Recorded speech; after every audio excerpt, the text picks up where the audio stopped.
मैं हूं आपका दोस्त राजकुमार दुबे। आज गुरु पूर्णिमा पर मैं अपने विचार को आपके सामने रखना चाहता हूं, जिसे सुनकर आप निश्चित रूप से गुरु के प्रति क्या सत्कार है उसको अपने जिंदगी में अवश्य फॉलो करेंगे, अनुकरण करेंगे। क्या मैं स्टार्ट करूं बच्चों? Yes very good. सबसे पहले आज किसी भी चीज को बताने के लिए हमारे पास प्रांगण होना चाहिए, और आज यह हमारा प्राथमिक विद्यालय महुआरी चाका प्रयागराज इसका साक्षात प्रत्यक्षदर्शी है। ठीक है, जैसा कि गुरु की महिमा, गुरु आश्रम जिसे आज की डेट में हम विद्यालय के नाम से भी जानते हैं, 3 चीजों के सहयोग से बना है। सर्वप्रथम है गुरु, दूसरा है गुरु आश्रम या विद्यालय, और तीसरा है हमारे नन्हे नन्हे प्यारे प्यारे और भारत के सभी भारतवासी वो शिष्य के रूप में है। ठीक है, और हमें सबसे गर्व तब महसूस होता है कि जब हमारा जन्म प्रयागराज की धरती पर हुआ है। क्या बच्चों इस विषय में आप एक गाना सुना सकते हैं? Yes sir. चलिए शुरू करिए। आप खड़े हो जाइए, एक से आप बताइए, सब एक साथ बोलेंगे।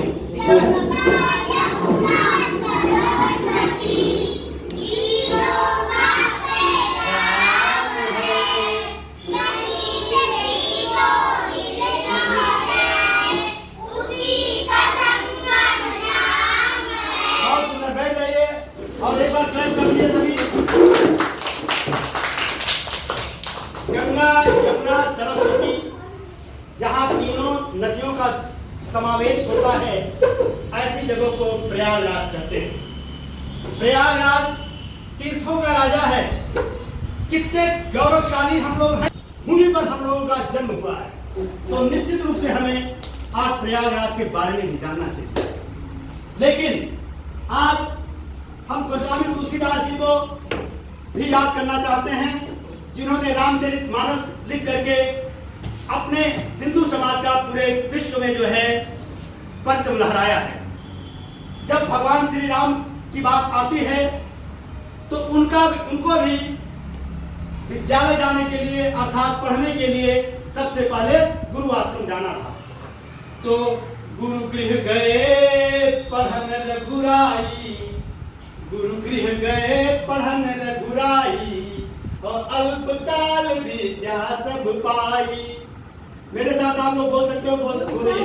तो गुरु गृह गए पढ़न रघुराई, अल्पकाल विद्या सब पाई, अल्पकाल विद्या सब पाई।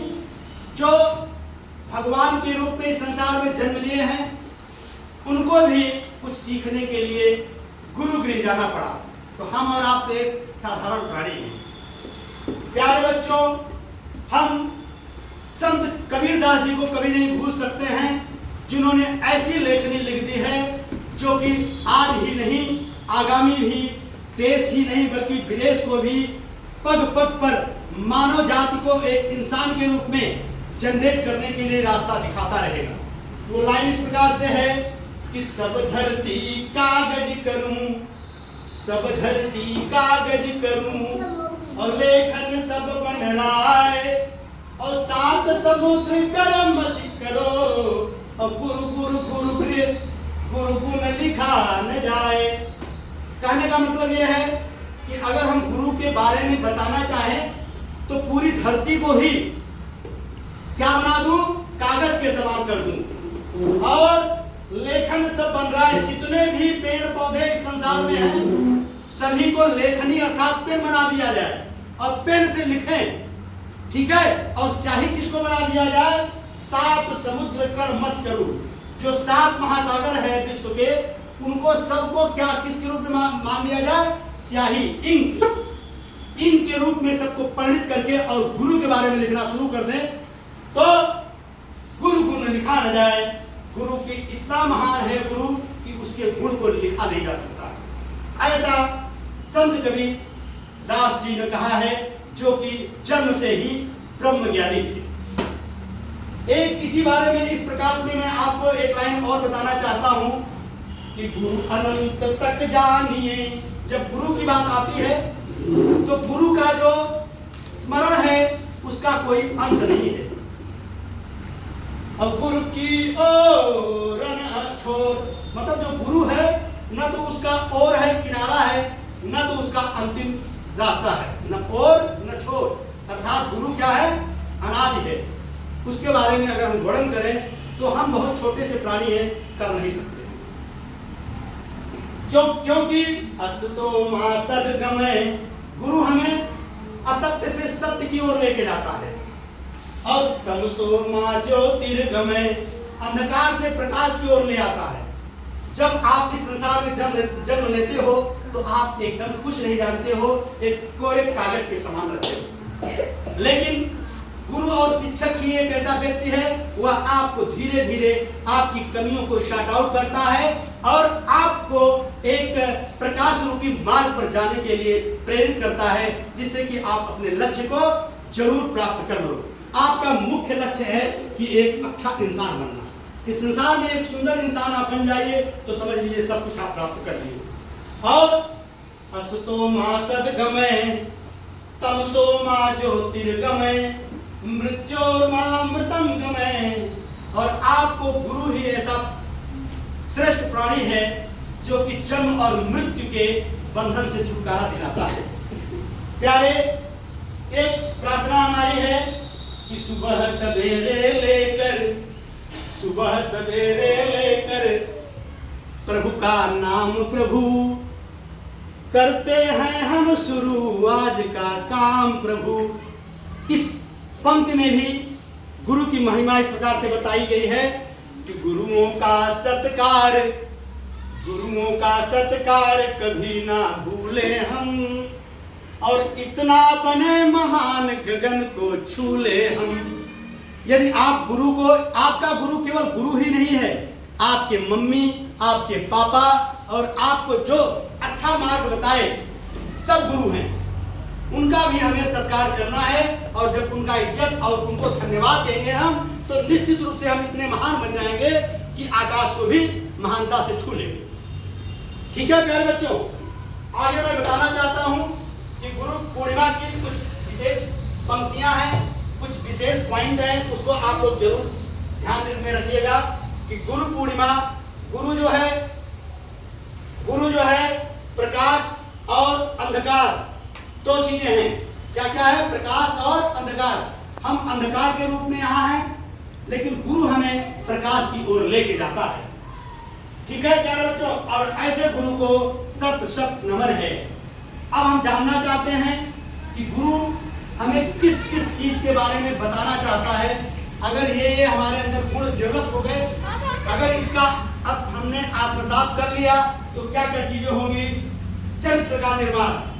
चरित्र इस संसार में बहुत ही इंपॉर्टेंट चीज है, क्योंकि चरित्र में ही आपका अभिवादन, उठना बैठना, मम्मी पापा को प्रणाम करना, अपने बड़ों का सत्कार करना, उनकी आज्ञा का मानना, ये सब हमारे चरित्र के अंतर्गत आते हैं। अगर हमने पढ़ लिया किसी चीज को, अगर हमने पढ़ लिया तो हम पढ़े लिखे कहे जाएंगे, लेकिन एक संस्कारित व्यक्ति नहीं कहे जाएंगे।